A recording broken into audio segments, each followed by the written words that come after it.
Magandang umaga po, lalo na po sa ating battalion commander. We have Brigadier General Noel A. Destuer from the Philippine Army, ang ating pong napakagwapong executive officer, Lieutenant Colonel Bugaon.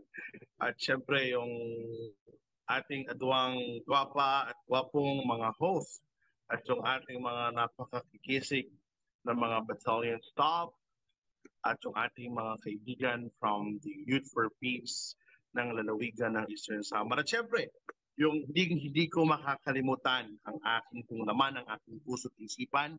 Andyan po ang ating pinaglaban at hanggang ngayon ay ating pong pinaglalaban ang atikain at ang programa ng National Task Force to End Local Communities Armed Conflict sa pangunguna po ng mga directors at ng mga kawani po nito. Kasama din natin, siyempre andyan si Kuya Chan Chan. Recording Si in Kuya progress. ay malaki ang bahagi na ginagampanan sa ating puso at sa ating programa dahil isa po siya sa mga pinakamatapang na kabataang leader ng anak bayan nung siya po ay nasa makakaliwang grupo at dahil sa reintegration program ng National Task Force sa tulong ng Armed Forces of the Philippines at ng Philippine National Police ay nakita natin yung pagbabago at pagbabalik loob ni Chan Chan sa hanay ng gobyerno at ngayon ay tumutulong for the situational awareness ng Philippine Army through the CMO para mas maligtas tayong lahat. Okay, yun lang at good morning. Hindi pa po ako nagsisimula. That is just an introduction. Good morning to you all. Bukod nga po pala sa pagiging tagapagsalita ng Kabataan kontra Droga at Terorismo, ang inyong pong lingkod ay nagsisilbi din bilang ambassador ng National Youth Commission at tayo po ay naatasan through a DLG and National Youth Commission resolution na magsalita kaugnay sa mga programa ng National Youth Commission na may kinalaman sa National Task Force to End Local Communities Armed Conflict Affairs. Kaya magkasama po tayo nila Yusek Cardema, magkatuwang po yung programa ng NYC at ang programa ng inyong pulikod, katuwang ang PNP sa pamamagitan po ng KK to fully infiltrate the organizations on the ground. Tayo po ang bahagi ng Police Community Relations Program dahil ang KKDAT po ay nabuo sa pamamagitan ng Command Memorandum Circular na itinatagpo ng Philippine National Police at sa kasalukuyan, tayo po ay humigit kumulang 2 million registered members na sa buong bansang Pilipinas. Ito po ay binubuo ng mga dating kadre, ng mga anak ng mga dating rebelde, ng mga anak ng mga labor workers, tayo po ng mga student at youth leaders, at ang inyong po lingkod ngayon naman ay tumatayong administrador sa isang tanggapan ng gobyerno. At kaya naman po, mas marami po tayong nare-reach ng mga organisasyon at nare-reach ng mga bayan. We've been to different 280 provinces nationwide. Tayo po ay umikot na sa humigit kumulang 12 rehiyon at nakausap po nating personal iba't ibang alkalde, kapitan, mayor, gobernador, katuwang ang Kabataan kontra Droga at Terorismo, katuwang ang National Task Force LCAP at personal po natin pinuntahan yung mga geographically isolated disadvantaged areas at tayo rin po ay naging matibay na kaakibat ng Situational Awareness Knowledge Management Cluster sa pagpapakalat ng mga naaayong impormasyon sa loob ng mga paaralan, sangguniang kabataan at universidad sa iba't ibang dako ng bansa, partikular ho sa Central Luzon, na ito po ang ating home base, ito po ang tirahan ng inyong lingkod. Nakita ko din po natin ang kahalagahan na ginagampanan itong mga makakaliwang grupo dahil kahit alam po natin na sila po ay mga youth rebel serving organization, bagamat sila po ay nakapailalim sa mga communist terrorist group at sila po ay sinasabing mga fronting organisasyon, tayo rin po ay nagsilbing tagapakinig ng mga kabataang leader na ito at ang naging resulta nga dito po sa Central Luzon ay na-build po natin yung trust and confidence sa kanila at karamihan po ng kanilang mga miyembro ay napasuko po natin at naging bahagi na ho ng gobyerno. In fact, tayo rin po ay humaharap sa mga rally at personal po nating sinasagot yung mga ibinabatong issue ng mga makakaliwang grupo na to laban sa pamahalaan. Malaking bahagi din po ang ginampanan ng Kabataan kontra Droga at Terorismo dahil noong taong 2020, nung simulang pumutok ang COVID issues, ay sinabayan po ito ng National Democratic Front, Communist Party of the Philippines at New People's Army. Sinabayan po nila yan, hindi para magbigay ng tulong, pero para ipamukha na walang ginagampanan ng gobyerno. Kaya tayo, sa gobyerno, katuwang po ang KKDAT, katuwang ang mga different chapters sa iba't ibang panig ng bansa, ay tumulong sa pamamagitan ng programang Rektang Bayanihan ng Philippine National Police upang sagutin yung issue na ibinabato sa atin ng CPP, NPA, NDF. Dahil habang sila ay nagpapamigay ng tulong, pinamumukha nila na walang ginagawa ang gobyerno, binabakbakan naman natin sila, sinasabayan natin sila para yung issue po ay matigil at naipaabot yung serbisyong kinakailangan ng tao bayan. Kasi nagiging strategy nila yan, alam natin. Kaya nga nagkakaroon ng gitas kasi may hindi mapuntahan ng gobyerno dahil binabantayan ng mga NPA itong gitas area na to. Kaya nga kayo sa military, meron kayong CSP program at tayo naman, kami naman po sa part ng KKDAT, ay sumasabay kami sa community outreach program ng Philippine National Police sa tulong na rin ng mga local government units. Sa ngayon, napakaswerte ng isla ng Samar kasi ang tumatayong National Vice President ay ang dating City Councilor ng bayan ng Bakay. Tama ba? Bakakay? Bagakay, sir, Diyan, Bagakay. Bakay. Si Honorable Mark Onlukay, na isa ding International Youth Leader Awardee ng United Nations, ay siya pong tumatayong National Vice President ng KKDAT sa kasalukuyan. Siya po ay isa sa pinaka-aktibong miyembro sa pamamagitan po ng Philippine National Police. At ang programa po na to, sabi ko nga, dahil bahagi po tayo ng Police Community Relations Program, yung mga members po na gusto o yung mga kabataan na gusto maging bahagi ng KKDAT ay personal pong pinupuntahan ng ating Philippine National Police Community Relations Desk. Ito po yung katumbas ng CMO, di ba? Kung meron pong civil military operations, meron pong Police Community Affairs and Development Group ang ating pulisya. At yung mga bata na gusto ay kinakandak po ng orientation. They have to undergo a certain orientation dahil yung iba natatakot kasi ang KKDAT daw po talaga ay laban sa droga at terorismo. Pero ipinapaliwanag po natin doon na kaya po KKDAT, ang ating lamang pong hangarin lamang is to strengthen the situational awareness and knowledge management sa bawat bata.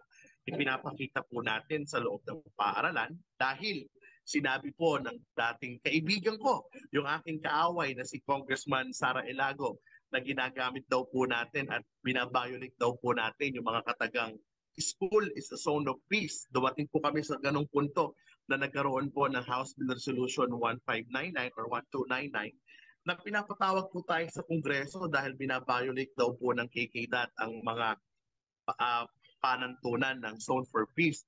Hinamon naman po natin si Congressman Sara Ilago, hinamon po natin si Congressman Teddy Casino at si Congressman Kulyamat na mas hahangarin po kung pumunta sa Kongreso. Dahil pag nagkaroon ng congressional inquiry ay mas maipapakita po namin ano ba yung pinapakita ng KKDAT sa loob ng paaralan. We do not violate the principles of Zone for Peace. Instead, we showcase to the students how this organization, the communist terrorist group, infiltrates and deterrent the minds of the youth. Kung paano po nila nilalason yung isipan ng mga kabataan. I agree with Yusik Cardema kasi alam niyo po, nasa puso't isipan ng inyong lingkod bilang national spokesperson at bilang bahagi po ng konseho dito sa aming lalawigan na proteksyonan yung aking mga kapwa kabataan.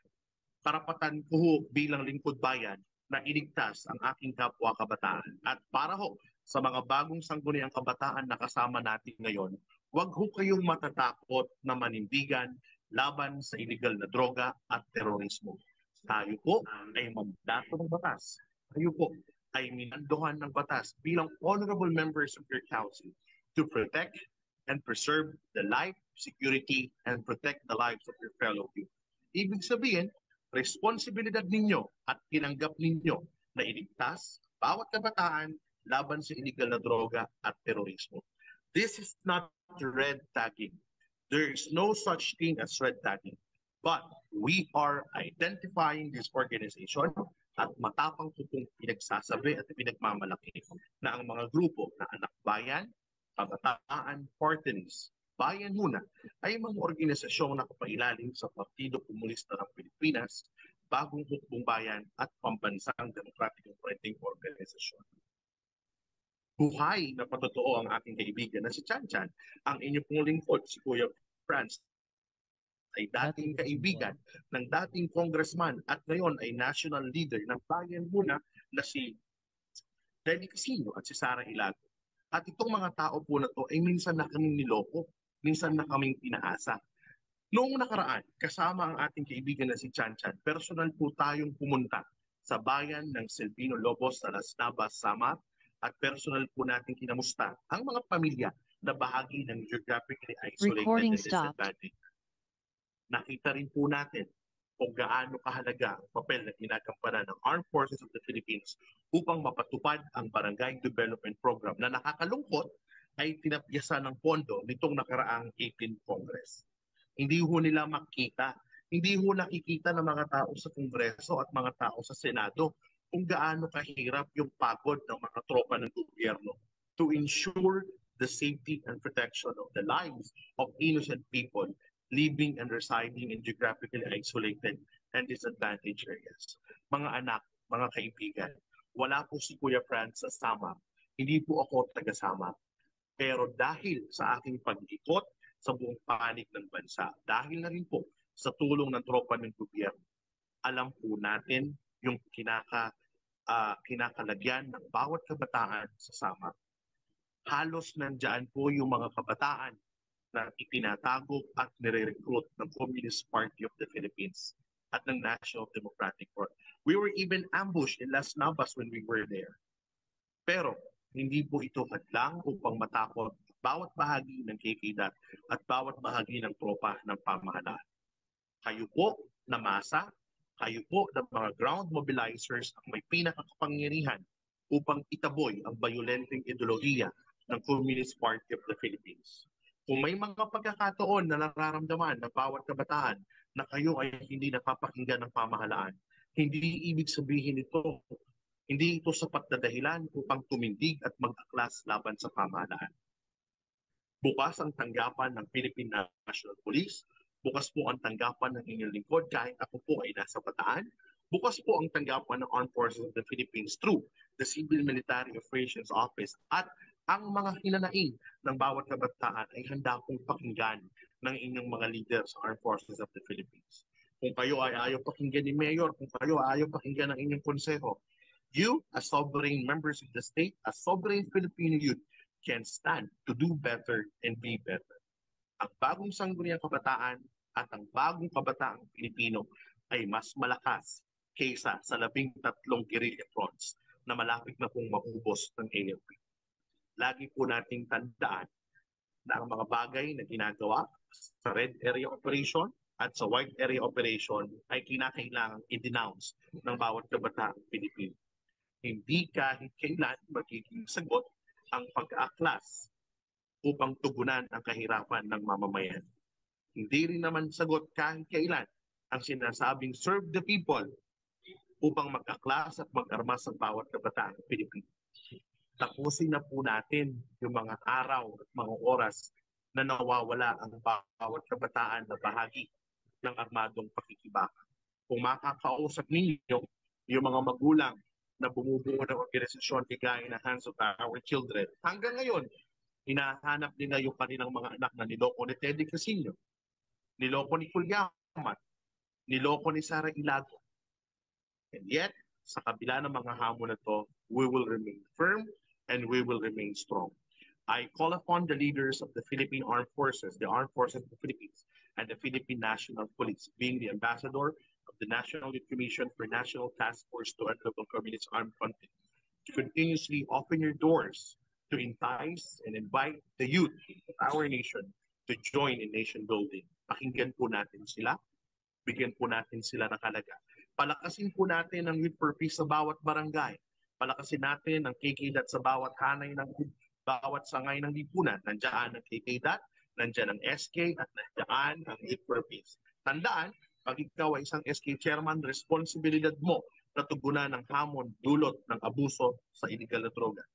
Responsibilidad mo din na tugunan ang hamon dulot ng illegal na terorismo. Hindi sa armadong pakikibaka, pero sa pagbibigay ng sapat na impormasyon at kaalaman upang mailigtas ang bawat kabataan na bahagi ng bawat tahanan. Maraming salamat po sa inyo sa ating mga tropa sa gobyerno. Malayo man po kayo sa aming tahanan, kayo po ay nasa Samar, pero lagi niyo pong tandaan, bukas po ang aming lalawigan, ang lalawigan ng Bataan, dahil kaibigan po namin ng 69 Infantry Battalion po yata ito, o Infantry Division. Kaibigan po namin sila.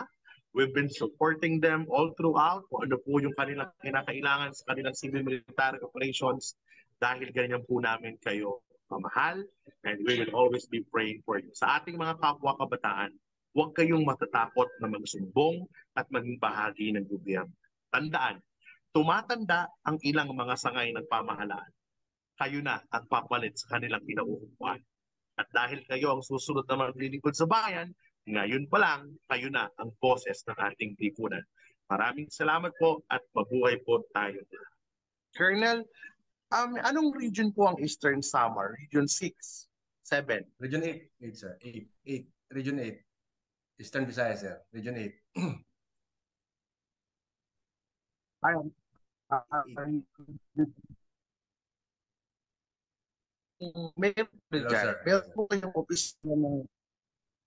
Meron pong opisina ng National Intelligence. Nika, sir. Nika? Apo. Kasi si Nika, Yes, sir, ang lead ng situational awareness. Ayun po, sila po ang lead ng Situational Awareness Knowledge Management Cluster ng ELCA, yung sa ACAM cluster. And they are the ones who also go to school sa ACAM and ELCA to collect information. Pero tayo naman sa Army, on your end, pwede po yun. I-share ko lang sa nung nakaraan, guest speaker po ka ng Polytechnic University of the Philippines. Pero ang nangyari, while I was with the Assistant Regional Director of PUP, we were hold for 4 hours sa loob ng Director's Office. Hindi ho kami pinakita sa mga bata, hindi ho kami ipinakita sa conference. Ang ginawa po sa ACAM at ang ginawa po alam ko po, nagkaroon sila ng agreement with community at po sa mga commission na higher education ay pwede pumasok yung peace education program sa mga universidad at state colleges. In fact, meron po circular memorandum circular of Commission on Higher Education regarding peace education na pwede po tayong magturo ng peace education sa state colleges and state universities na wala. Yung pagkakaalam ko, yung National Task Force LCAC po natin at yung Situation Awareness Knowledge Management Cluster at the Commission on Higher Education, they have undergone a certain agreement na pwede na pong magturo or we can initiate programs sa loob ng state colleges and universities. Pero even without that agreement, kung tayo naman po ay magre-request sa mga university head, dahil meron po yung memo, Colonel, meron din po silang pinagbabatayan na kailangan at least once a month o per quarter maggawa po sila ng Peace Education Forum through the NSTP program. Ayan po ang kakampi natin dyan yung NSTP tsaka yung ROTC. Kasi inire-report din po nila yan sa kanilang IPCR tsaka sa kanilang Cooper. Alam nyo naman, yun ang batayan ng performance natin sa gobyerno. Kung sinasabi po nila na militarization, dapat matapang po yung ating paninindigan that this is not a militarization, but we are performing our duties as government safety officers to inform the general public. Wala namang red, hindi naman tayo makasuhan, wala namang red tagging na batas. This is identifying, and it is our duty as men in uniform to really identify these people through showcasing facts and evidences coming from the people who are former rebels, who are parents of the former rebels. Andiyan naman po si Chan Chan.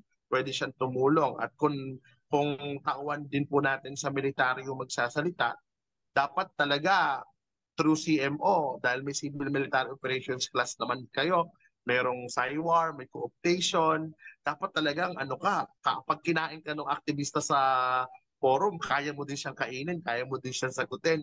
Dinanas namin nila Chan-Chan yan dito sa Manila. Dinadanas namin yan. Kaya lang, nagtagumpay kami. Ang dami nga nating mass withdrawal eh. Yun Sir, yung isa sa challenge dyan sa Yes, sir. summer.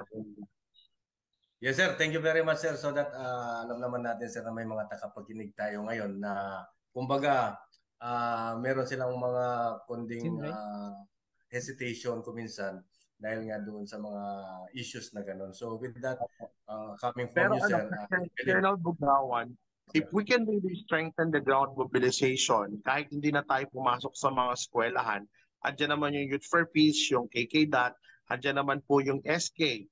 Pwede naman pong gamitin yung KK-DOT or yung Youth for Peace for ground mobilization program lamang. Andyan naman na yung mga bahay, yung mga barangay po natin.